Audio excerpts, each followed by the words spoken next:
The story takes place on the ancient Earth, when the world was desolate with no signs of life. Suddenly, a huge alien spacecraft landed on the surface of the Earth. They placed a man by a waterfall, and after witnessing him consume a cup of liquid, the spacecraft departed from Earth. Afterward, the man's body began to decompose, and even his DNA strands fractured.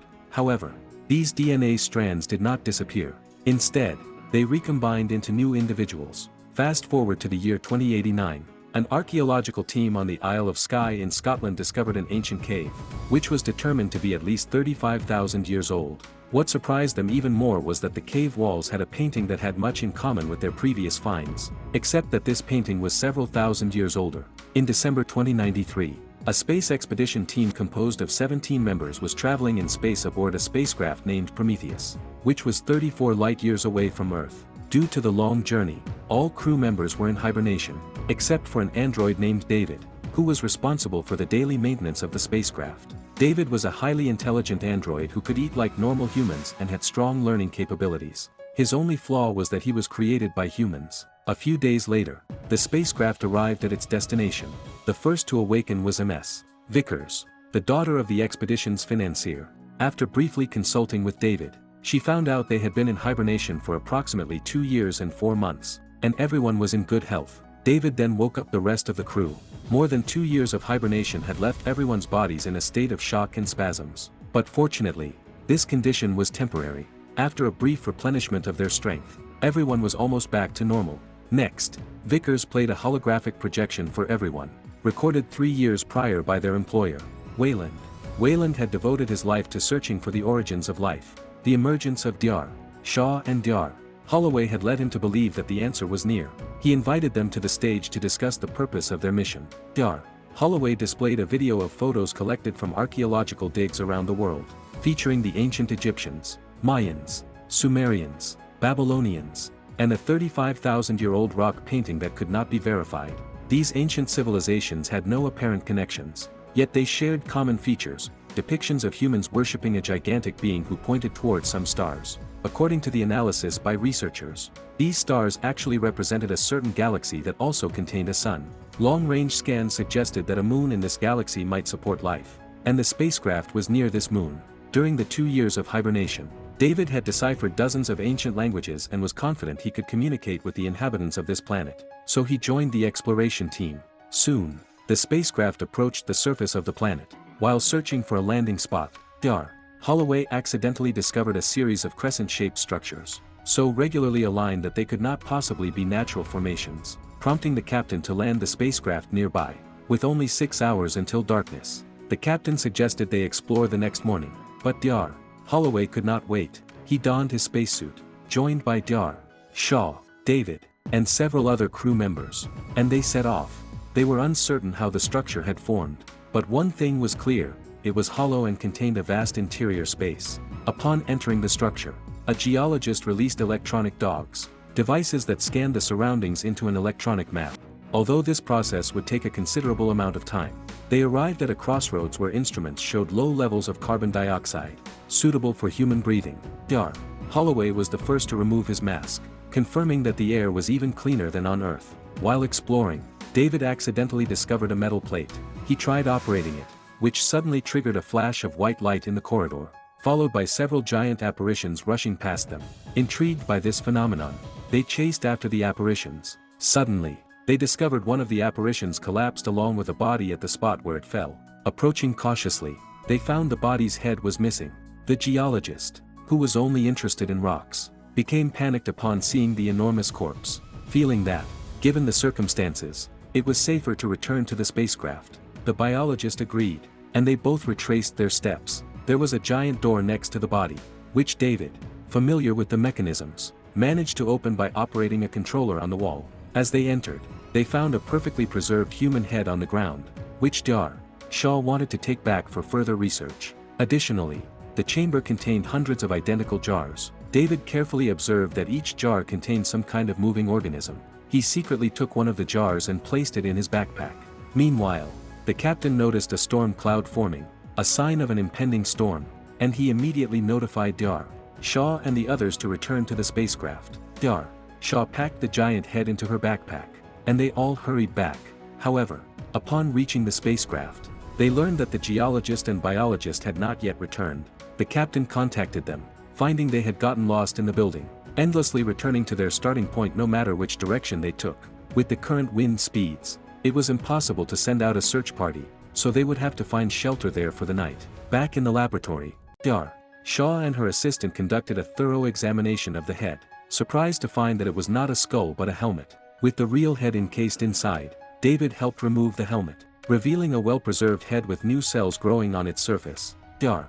Shaw prepared for a cranial restoration to see what reaction the cells would produce. The assistant inserted a needle into the skull and turned the electric current up to 50 amps. But unexpectedly, gas began to release from the skull, and its facial expressions became extremely exaggerated. Dr. Shaw, sensing danger, quickly placed it in a containment box. The next second, the skull exploded. Although the experiment failed, Dr. Shaw gained a crucial clue. She discovered through genetic comparison that the creature's DNA completely matched that of humans, suggesting they might indeed be the creators of mankind. On the other side, David opened the jar he had brought back, which contained sealed glass vials, seemingly cultivating some kind of creatures. David opened one of the vials and placed a larva on his hand, appearing to have a plan in mind. In the recreation room, Dr. Holloway was idly staring at a pool table when David approached him with a bottle of wine and greeted him. He asked Holloway what their purpose was for traveling such a great distance. Holloway stated it was to find their creators and ask why they created humans. David countered by asking why humans had created him. Holloway responded that it was because they had the power to do so. David, angered by his reply, sarcastically suggested that the creators might say the same to him. Holloway didn't say much but drank the wine David offered. Elsewhere, the geologist and biologist accidentally entered an area filled with alien corpses. All exploded from the inside out as if something terrible had happened. At that moment, the captain called them, having detected a pulse to their west that lasted only a moment before disappearing, possibly due to a machine malfunction. Although the captain wasn't overly concerned, the duo was terrified and decided to head east since the signal came from the west. With nothing else to do, Holloway brought a rose to Dr. Shaw's room. The couple, already in a relationship, were excited about the DNA findings, having at least found humanity's place of origin. Dr. Shaw felt downhearted about life because she couldn't conceive, but Holloway didn't care about that. He loved her for who she was and embraced and kissed her. Meanwhile, unable to sleep, Vickers went to the command center. The vast alien building had only been partially scanned. The captain suggested that if she wanted to go to bed, she should just say so instead of pretending to care about alien architecture. Vickers smiled and told him to come to her room in 10 minutes. Back in the alien building, the geologist and biologist reached the room David had previously opened. Suddenly, a creature resembling a snake about 30 to 40 centimeters long appeared. It seemed non-aggressive, but when the biologist approached it, the creature suddenly leapt up and tightly wrapped around him. The geologist pulled out a knife and cut the creature in two, but to his horror, the creature's blood was highly corrosive. Even after being severed, it grew a new head from the break. Ultimately, the geologist died from the liquid corrosion, and the biologist was killed instantly when the creature burrowed into his mouth. The captain could have seen everything from the command center, but he missed it because he went to Vickers' room. The next day, Holloway woke up feeling uncomfortable in his eyes. Looking in the mirror, he seemed to see a worm flash by. Just as he was about to take a closer look, the captain messaged them that the storm had passed, but they had lost contact with the geologist and biologist. So he planned to send a search party. Once ready, everyone headed to the building. Although they initially moved together, David secretly split from the group. He entered a room filled with devices resembling hibernation pods, apparently close to finding what he sought. Meanwhile, the others found the bodies of the geologist and biologist, but before they could determine the cause of death, Holloway collapsed in discomfort. The strange phenomena panicked everyone, and they quickly left the scene with Holloway. While exploring, David accidentally triggered the room's residual image system. An alien approached the console and entered a series of commands, causing residual images of planets to appear. David recognized one of the planets. It was their home, Earth. Then, the residual images disappeared, and the hibernation pod nearby began to flicker dimly. David pressed his ear to the pod and discovered the alien inside still had a heartbeat. Meanwhile, the rest of the crew rushed back to the Prometheus. However, Vickers, holding a flamethrower, blocked them at the door, fearing Holloway might infect the others with whatever disease he had contracted. The crew pleaded with Vickers to let them treat him, but it was too late. Holloway's body had begun to decompose rapidly, and he willingly approached Vickers, asking her to end his life with the flamethrower. Dr. Shaw screamed in agony and fainted from the overwhelming grief. When she regained consciousness, David was performing a comprehensive examination on her. To his surprise, Shaw was found to be pregnant, and judging by the development of the fetus, it was already 3 months old.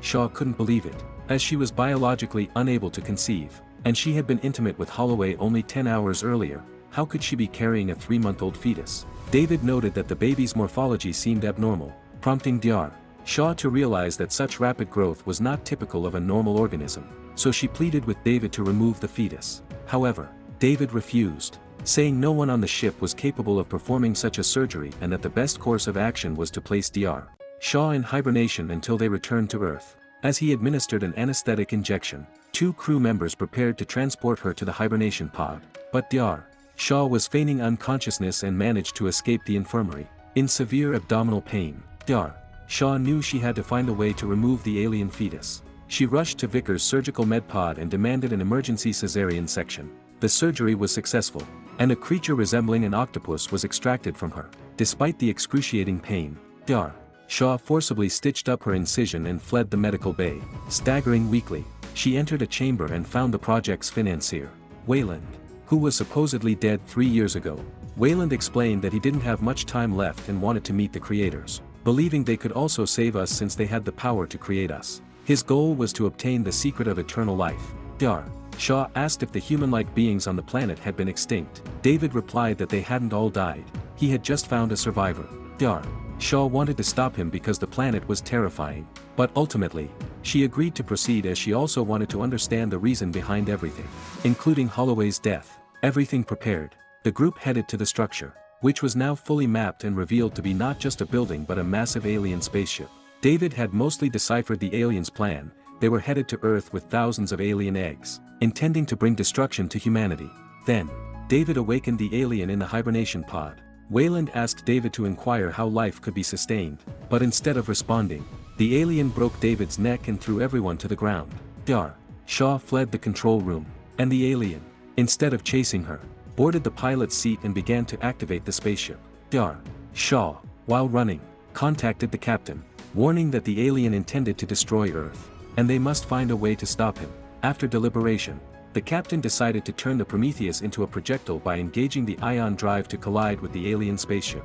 Vickers disagreed with this plan but couldn't stop the captain and instead fled to her own escape pod, which could sustain life for 2 years. As the alien spaceship ascended, the captain ordered the crew to crash directly into it. Though the Prometheus was destroyed in the impact, the mission was successful. The alien ship lost power and crashed to the ground.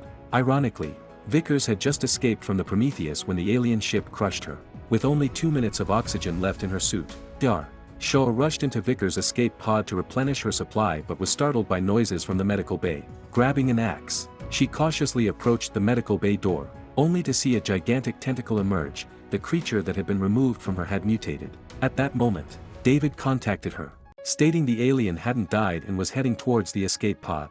As they were speaking, the door to the pod was opened, and the alien rushed in, attempting to strangle Shaw. In a critical moment, Shaw opened the medical bay door, and a large tentacle wrapped around the alien, allowing her to escape with her face mask. With the crew dead and the Prometheus destroyed, Shaw felt utter despair. Then David contacted her again, urging her to rescue him as he was the only one who could help her leave the planet. There were more alien ships on the planet's surface, and David had learned to pilot them. With no other options, Shaw found David, but her goal was not to return to Earth but to head to the aliens' home planet. She had realized that the terrifying creatures were likely being bred on this planet as a staging ground. David asked why she sought to find these beings. Shaw responded that they had created humans and now sought to kill them.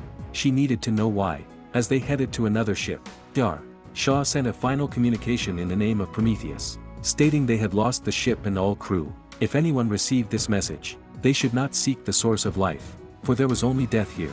In the final scene, the octopus-like creature and the alien both died, and a new creature emerged from the alien's body. This was the first xenomorph.